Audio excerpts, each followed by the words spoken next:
어느 날 한 남자가 갑자기 사라졌습니다. 아무도 그를 기억하지 않고 그의 이름조차 기록에서 지워졌죠. 생각만 해도 끔찍한 일이지만 실제로 그런 일이 일어났습니다. 그것도 50년 동안 아무도 모르게 말입니다.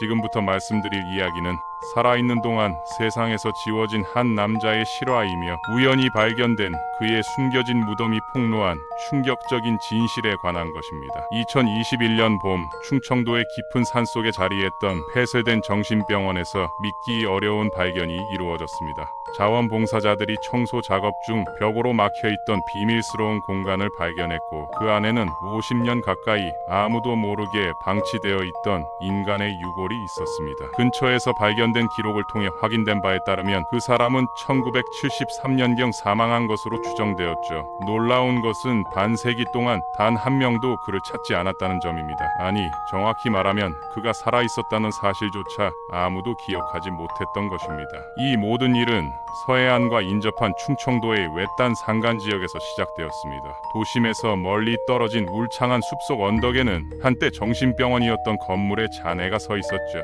지역 주민들조차 그곳의 존재를 거의 기억하지 못했고 기억하는 사람들마저 좋지 않은 기억들만 가지고 있었습니다. 1940년대 말에 개원한 이 의료시설은 도 전체에서 복잡한 정신질환 진단을 받은 환자들을 수용했던 곳이었습니다. 가족들이나 사회가 감당하기 어렵거나 포기한 사람들이 보내지는 마지막 장소였던 것이죠. 당시 정신의학에 대한 이해는 극도로 제한적이었고 치료법도 원시적이었습니다.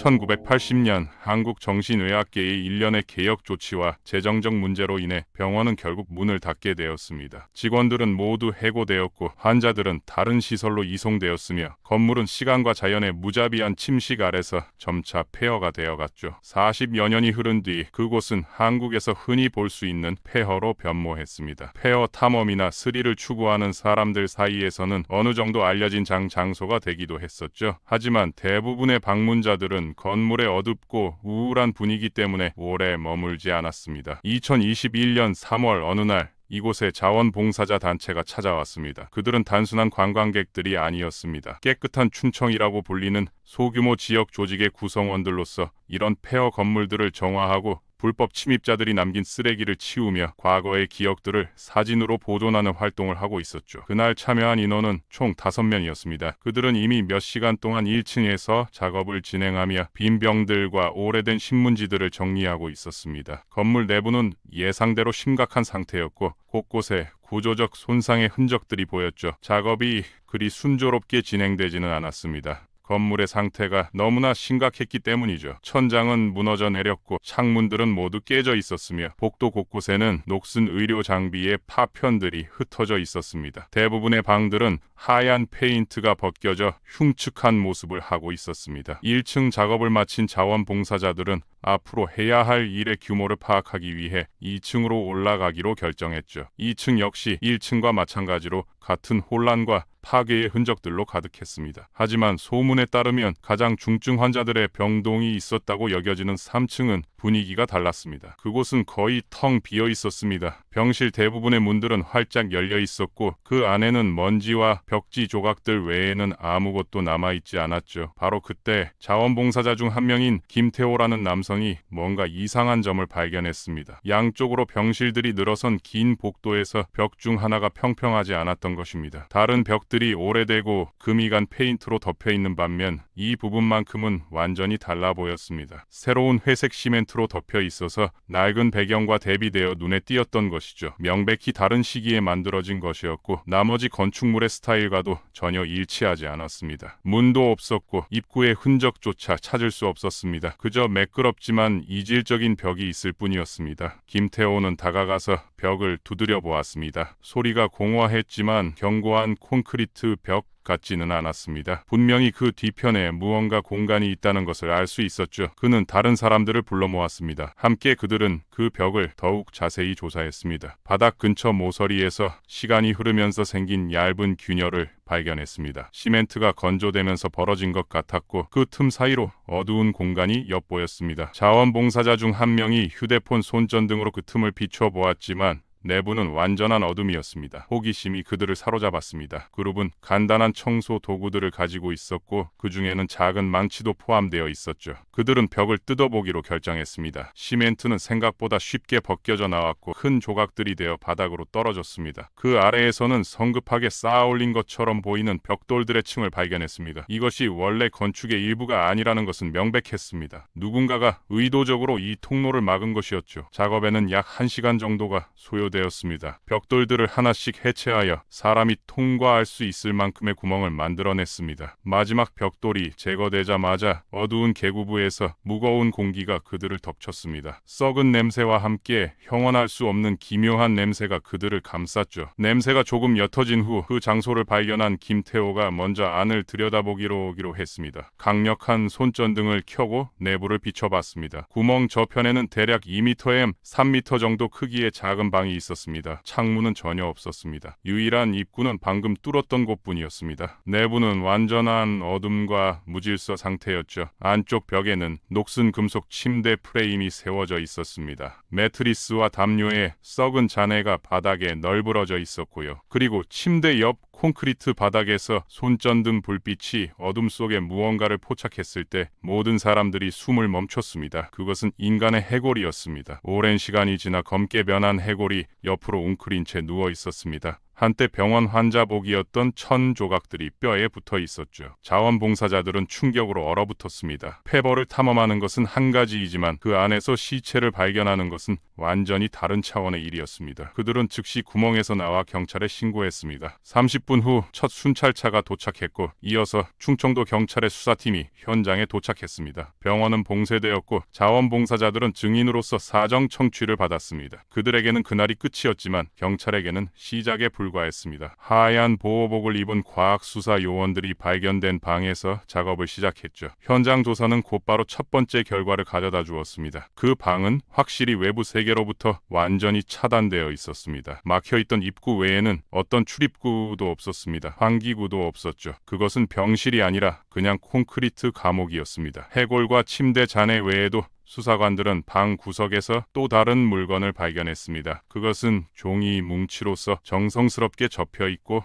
끈으로 묶여 있었습니다. 종이들은 가장자리가 부서져 있었지만 검은 잉크로 쓰인 텍스트는 잘 보존되어 있었죠. 그것은 환자 관찰 일지였습니다. 표지에는 병원 이름과 방 번호가 적혀 있었는데 이 방에는 번호 대신 그냥 대식이가 쓰여 있었습니다. 더욱 놀라운 것은 박민수라는 이름의 기록이었습니다. 일지의 날짜는 1971년 4월부터 1973년 7월까지의 기간을 다루고 있었습니다. 경찰은 즉시 이 병원의 기록을 조사하기 시작했습니다. 다행히 기록들이 폐기되지 않고 도의 의료 아카이브에 보관되어 있었죠. 과학수사 전문가가 해골을 검사하기 위해 운반해 가는 동안 수사관들은 일지 해독에 몰두했습니다. 기록은 며칠에 한 번씩 매일 작성되어 있었습니다. 명백히 같은 사람, 아마도 주치의나 간호사에 의해 기록된 것으로 보였습니다. 문체는 냉정하고 감정이 배제되어 있으며 거의 기계적으로 보였습니다. 기록은 박민수라는 환자의 비극적인 이야기를 드러냈습니다. 그는 1971년 4월에 병원에 입원했을 때 30세였습니다. 기록상의 진단명은 당시로서는 일반적이지만 모호한 것이었죠. 통제 불가능한 공격성을 동반한 종교적 망상이라고 되어 있었습니다. 기록에 따르면 박민수는 자신을 예언자라고 여기며 다른 환자들과 직원들과 자주 충돌했고 약물 복용을 거부했다고 합니다. 처음 몇 달 동안은 표준적인 방법으로 치료를 시도했습니다. 약물 치료와 상담 치료 말이죠. 그러나 기록에 따르면 어떤 개선도 보이지 않았습니다. 공격적 에피소드는 더욱 빈번해졌고요. 기록에는 그가 병실 가구를 부수거나 직원을 공격하는 사례들이 기술되어 있었습니다. 1972년 말경 기록의 어조가 바뀌었습니다. 환자가 자신과 주변 사람들의 안전을 위해 일시적으로 격리될 필요가 있다는 언급이 나타나기 시작한 것이죠. 이것이 아마도 창문 없는 방을 의미했을 것입니다. 처음에는 몇 시간씩이었다가 나중에는 하루 종일로 늘어났습니다. 기록들이 점점 짧아지기 시작했습니다. 환자가 흥분 상태임, 소리 지르고 있음, 식사를 거부함, 환자가 진정된 구석에 앉아 있음, 의사소통에 반응하지 않음, 다시 공격성을 보임, 문을 두드리고 있음 같은 간단한 문장들이 몇 달 동안 계속되었습니다. 식사는 분명히 문틈으로 밀어 넣어졌다가 나중에는 입구 전체가 봉인된 것으로 보였습니다. 그리고 1973년 7월이 되었습니다. 기록은 매우 드물어졌습니다. 마지막 3개의 기록은 끔찍한 광경을 그려냈죠. 1973년 7월 12일 마이너스 환자가 반응하지 않음, 바닥에 누워있음, 이틀간 식사를 가져가지 않음. 1973년 7월 11일 마이스 상황 변화 없음, 바닥에 누워있음, 호흡이 약함. 그리고 마지막 기록인 1973년 7월 12일에는 단 한 줄로 구성되어 있었습니다. 더 이상 생명 징후 확인 안 됨. 그것으로 기록이 끝났습니다. 그 이후로는 한 글자의 새로운 기록도 없었습니다. 빈 페이지들만 남아있을 뿐이었죠. 누군가가 기록을 끈으로 묶어서 사망한 환자의 시신 옆 방 구석에 남겨두었습니다. 그 후 벽돌로 막고 시멘트로 채워서 그 장소를 영원히 외부의 눈에서 숨긴 것이었습니다. 박민수라는 이름의 남자는 존재하지 않게 되었던 것입니다. 법의학 검사 결과 해골은 30마이 35세 사이의 남성으로 확인되었습니다. 하지만 조직의 완전한 분해로 인해 정확한 사망 원인을 확인할 수는 없었습니다. 그렇지만 뼈에서는 골절이나 폭력적 외상의 징후는 발견되지 않았습니다. 가장 가능성 높은 설명은 쇠약과 탈수였습니다. 그 남자는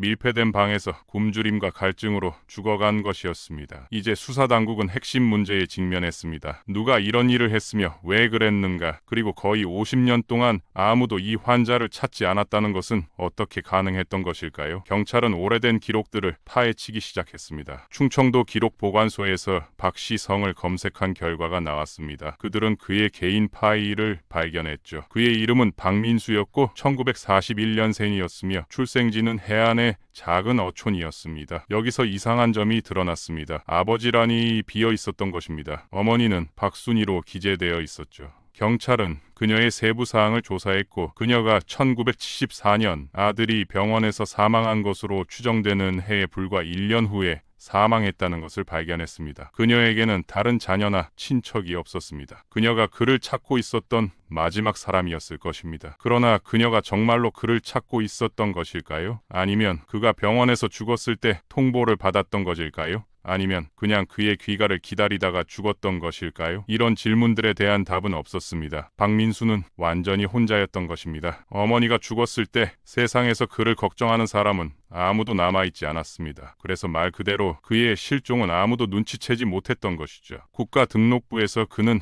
정신병원 환자로 기록되어 있었습니다. 그리고 1980년에 병원이 폐쇄되었을 때 그의 파일은 서류의 일반적인 혼란 속에서 분명히 분실되었습니다. 그는 낡은 가구처럼 버려진 것이었습니다. 아무도 환자가 어디로 갔는지 확인하려고 하지 않았습니다. 그는 모든 보고서에서 사라져버렸던 것입니다. 수사관들은 자신들이 범죄를 다루고 있음을 이해했습니다. 문제는 가장 가능성 높은 범인들이 이미 세상을 떠났을 것이라는 점이었습니다. 그것은 죽음에 이르게 한 치명적인 방치였거나 심지어 살인일 수도 있었습니다. 그들은 1973년 병원에서 일했던 사람들을 찾을 필요가 있었죠. 우선 관리자들과 그 기록을 작성했을 것으로 추정되는 주요 직원들의 명단을 구하는 것은 어렵지 않았습니다. 1960년부터 1979년까지 병원 원장은 최병철이었습니다. 경찰은 그에 관한 정보를 검색하기 시작했습니다. 놀랍게도 그들은 그가 아직 살아있다는 것을 발견했습니다. 현재 92세로 대전의 요양원에 살고 있었습니다. 수사관들은 곧 그를 만나러 갔습니다. 고령의 의사가 이 끔찍한 이야기에 빛을 비춰줄 수 있기를 희망했던 것이죠. 아마도 그는 박민수라는 이름의 환자를 기억할 것이고 기록의 기술이 무엇을 의미하는지, 왜 방이 봉쇄되었는지 설명할 수 있을지도 모른다고 생각했습니다. 그들은 긍정적인 기대감을 가지고 마침내 수수께끼가 해명될 것이라는 희망을 품고 대전까지 향했습니다. 그러나 그들은 새로운 벽을 만나게 되었습니다. 50년 동안 박민수의 방을 숨기고 있었던 벽과 마찬가지로 뚫을 수 없는 침묵의 벽을 말입니다. 수사관들은 최병철이 살고 있는 조용하고 현대적인 요양원에 도착했습니다. 그들은 정원에서 그를 발견했죠. 휠체어에 앉아서 인어가 헤엄치는 연못을 바라보고 있었습니다. 92세의 노인은 단정해 보였지만 무관심한 표정이었습니다. 경찰이 자신들을 소개하고 방문 이유를 설명하자 그는 오랫동안 침묵했다가 천천히 고개를 저었습니다. 그는 조용한 목소리로 말했고 적절한 단어를 찾는데 어려움을 겪는 것 같았습니다. 자신의 기억이 더 이상 예전 같지 않다고 했습니다. 충청도에서 병원을 운영했던 것은 기억하지만 세부 사항들은 희미해져 버렸다고 했죠. 너무 오래전 일이고 너무 많은 환자들이 있었다고 했습니다. 박민수라는 이름은 그에게 아무런 의미가 없었습니다. 관찰 기록의 사본을 보여주자 그는 오랫동안 페이지를 응시했지만 필체를 알아볼 수 없다고 말했습니다. 수사관이 봉쇄된 방과 발견된 해골에 대해 이야기했을 때도 그는 어떤 감정도 보여주지 않았습니다. 공허하고 멍한 눈빛으로 쳐다보며 아무것도 기억하지 못한다고만 반복했습니다. 그것은 막다른 길이었습니다. 그의 증언 없이는 무언가를 증명하는 것이 거의 불가능했죠. 노인성 치매였던 것일까요? 아니면 과거의 책임을 지고 싶지 않은 사람의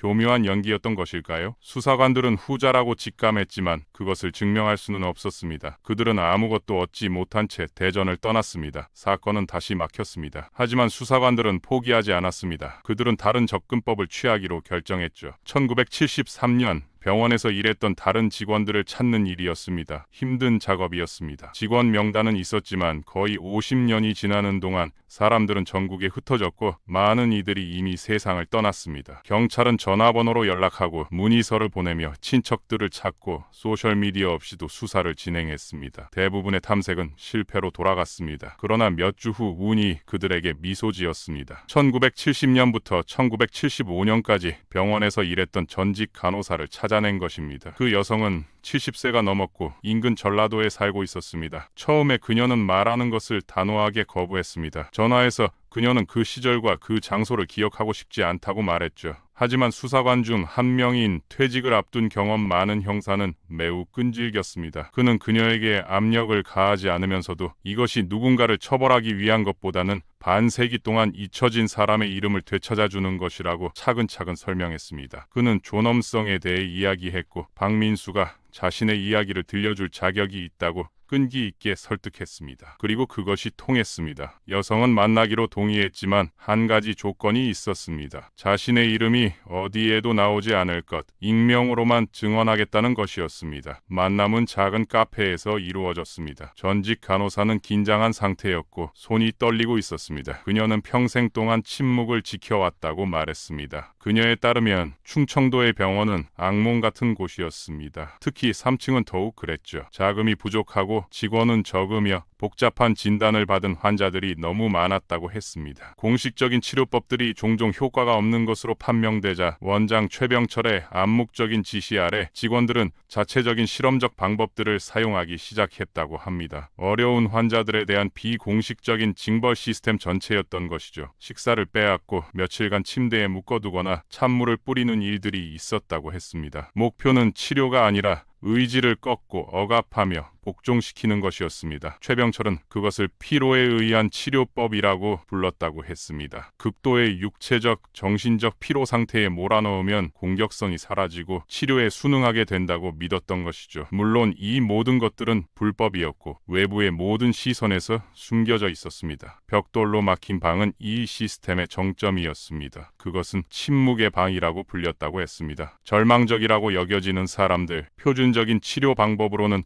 어찌할 수 없는 사람들이 그곳에 보내졌던 것입니다. 간호사에 따르면 그녀의 재직 중에 몇 명이 그곳에 갇혔었다고 합니다. 며칠간, 때로는 일주일간 말이죠. 빛도 거의 음식과 물도 거의 없는 상태에서 말입니다. 보통은 효과가 있었다고 했습니다. 사람들이 무너져서 조용해진 상태로 나왔다는 것이죠. 하지만 박민수의 경우는 달랐습니다. 간호사는 그를 기억했습니다. 그녀는 그를 비참하게 혼란스러워하는 젊은 남자로 묘사했습니다. 그는 확실히 망상으로 고통받으며 하나님과 악마에 대해 이야기했지만 그녀에 따르면 그의 공격성은 오히려 두려움에서 나오는 방어 반응이었다고 했습니다. 그는 의사들을 두려워하고 주사를 두려워하며 다른 환자들을 두려워했습니다. 그들이 그를 더 몰아붙일수록 그는 더욱 악화되었습니다. 점점 더 내향적이고 공격적이 되어갔죠. 1973년 7월 초 그는 특히 심각한 발작을 일으켰습니다. 병실 창문을 부수고 유리 조각으로 간호사를 다치게 했던 것입니다. 그 후 최병철이 개인적으로 그를 침묵의 방에 넣으라고 명령했다고 했습니다. 간호사는 그가 그곳에 끌려가는 모습을 기억한다고 했습니다. 그는 저항하지 않고 그냥 공허하게 앞을 바라보고 있었다고 했죠. 그는 갇혔습니다. 처음 며칠간은 문 너머로 외치는 소리가 들렸고 그 후 두드리는 소리가 들리다가 모든 것이 조용해졌다고 했습니다. 직원들은 그 문에 접근하는 것이 엄격히 금지되어 있었습니다. 최병철이 선택한 신뢰할 만한 보조자만이 원장의 지시에 따라 음식과 물을 전달했습니다. 일주일 후 방에서 아무 소리도 들리지 않자 몇몇 간호사들이 원장에게 박민수에게 무슨 일이 일어났는지 물어봤다고 했습니다. 최병철은 냉정하게 그의 상태상 서울의 다른 전문 병원으로 이송이 필요하며 거기서 더 나은 치료를 받을 수 있다고 답했다고 합니다. 다른 환자들을 방해하지 않기 위해 긴급하게 이송 절차가 이루어졌다고 했던 것입니다. 아무도 그의 말에 이의를 제기할 용기는 없었습니다. 그는 원장이었고 그의 권위는 의심할 수 없는 것이었으니까요. 병원의 일상은 평소대로 계속되었습니다. 몇 주 후 최병철이 고용한 직원들이 침묵의 방 문을 벽돌로 막았습니다. 직원들이 물었을 때 원장은 방이 낡아서 봉쇄할 필요가 있다고 답했다고 했습니다. 모든 사람이 그를 믿는 척했습니다. 아무도 직장을 잃고 싶어 하지 않았으니까요. 아무도 문제를 제기하지 않았습니다. 간호사는 그녀와 몇몇 동료들이 실제로 일어난 일을 짐작했음을 인정했습니다. 하지만 두려움이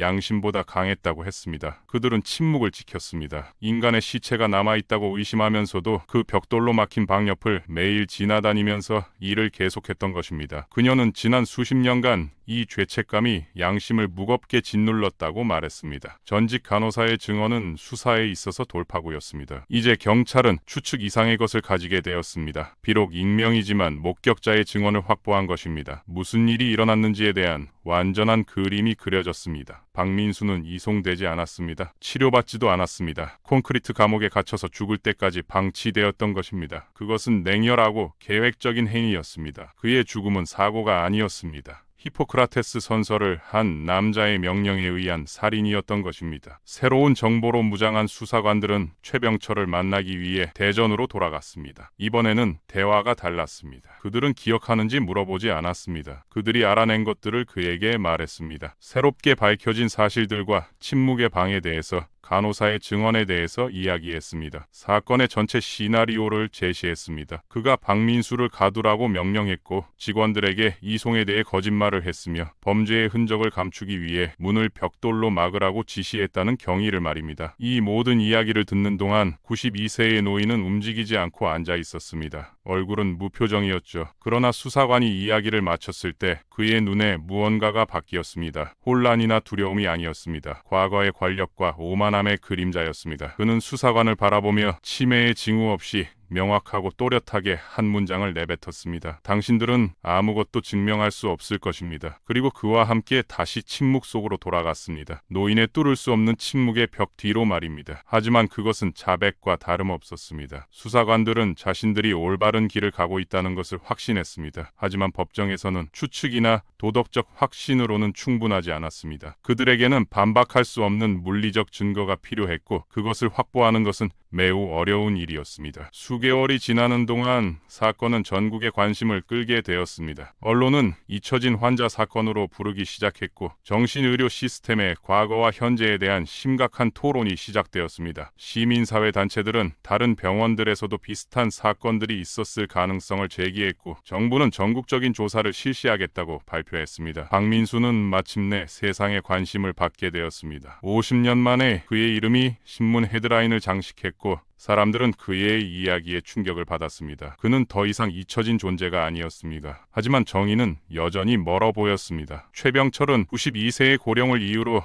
법정에 서지 않을 가능성이 높았고 설령 재판이 진행된다 하더라도 기소할 수 있는 구체적 증거가 부족한 상황이었습니다. 그럼에도 불구하고 수사는 계속되었습니다. 검찰은 최소한 진실을 밝혀내겠다는 의지를 보였고 유족은 없었지만 시민단체들이 박민수를 대신해 목소리를 냈습니다. 2022년 여름 사건에 새로운 전개가 있었습니다. 한 익명의 제보자가 경찰에 연락을 해왔습니다. 그는 자신이 1970년대 초 그 병원에서 잠시 일했던 청소원이었다고 밝혔습니다. 그는 그 당시 최병철 원장의 개인 사무실을 청소하면서 우연히 기밀 파일을 목격했다고 증언했습니다. 그 파일에는 특별 처치 환자들의 명단이 있었고 박민수의 이름도 포함되어 있었다고 했습니다. 각 환자 옆에는 간단한 메모가 적혀 있었는데 박민수의 경우 영구 격리, 사회복귀 불가능이라고 쓰여 있었다고 했습니다. 이것은 최병철이 처음부터 박민수를 죽일 의도가 있었음을 보여주는 결정적 증거였습니다. 청소원은 또한 병원 지하에 다른 비밀 공간들이 있다고 주장했습니다. 그곳에는 더 많은 사라진 환자들의 흔적이 있을지도 모른다고 했습니다. 경찰은 즉시 폐병원으로 돌아가서 대대적인 재수색을 실시했습니다. 전문 탐지 장비와 함께 건물 전체를 사채치 뒤졌습니다.